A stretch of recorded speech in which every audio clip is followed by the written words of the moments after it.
Today we're going to cover AC gauges for vehicles. So these gauges right here can be used to check and also to refill our refrigerant in the vehicle. So here I'm working on a Columbia diesel.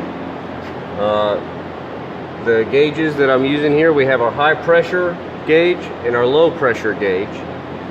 Here is the adjustment to where I can open this valve up in here, which allows the gauge to begin reading the high pressure line. And then I have the same thing over here for the low pressure. On the back we have our quick disconnects, our high pressure and our low pressure disconnects. This yellow one right here, this would be if we were refilling refrigerant, which we will not be doing in this video. But right here you can see this, well, you can kind of see this port right here. This is a fat port on a skinny line right here. This is how we know that this is the low pressure. But over here you can see that we have a smaller skinnier port on a fat line. So we know that the fat line is our high pressure side. So if it's a little skinny line with a fat port, we know that that's low pressure. And if it is if it's a big fat port on a skinny line, we know that that's our low pressure. And if it is a fat hose, a fat line with a little skinny port, that's our high pressure. So before we actually do any testing or hook anything up, the first thing that we have to do, like in any trade, you have to check your equipment and make sure that everything is operational. So we're going to look in here. We're looking to make sure that all of our ball bearings are there, that they are intact, that they're not rusty or corroded, or that there's not any damage to them.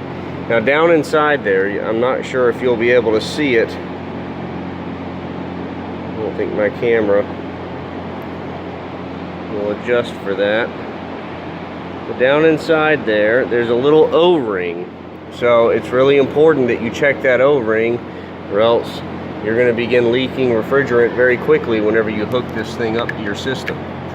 So we're going to do the exact same thing, but we're going to do that on the low pressure side. So once you disconnect, same deal. I'm going to look in here. I'm going to make sure that we see all of the ball bearings. And then we're going to check for that O-ring. The O-ring is there. And everything looks good on that.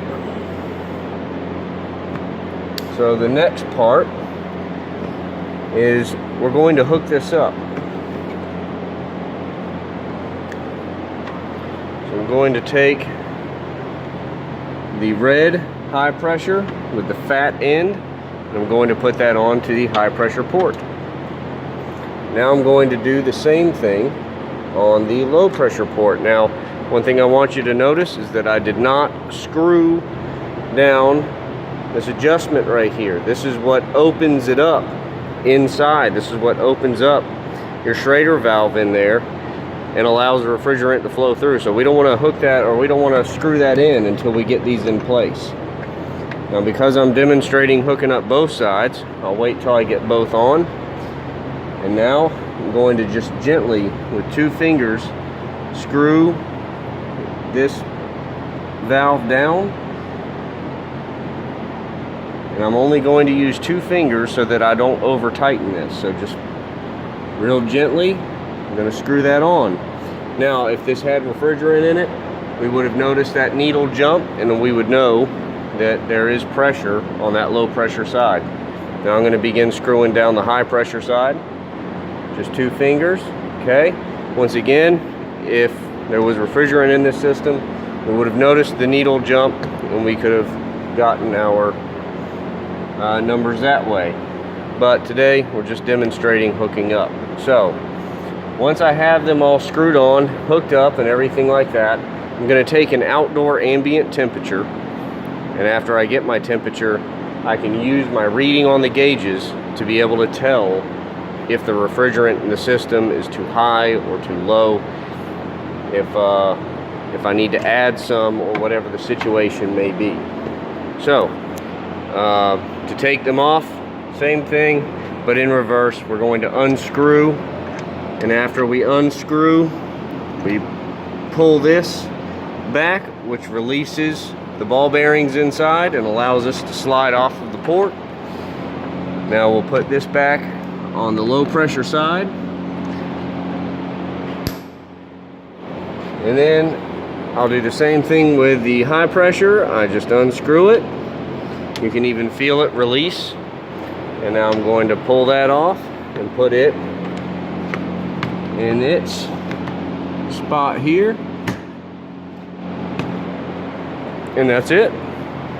Thank you.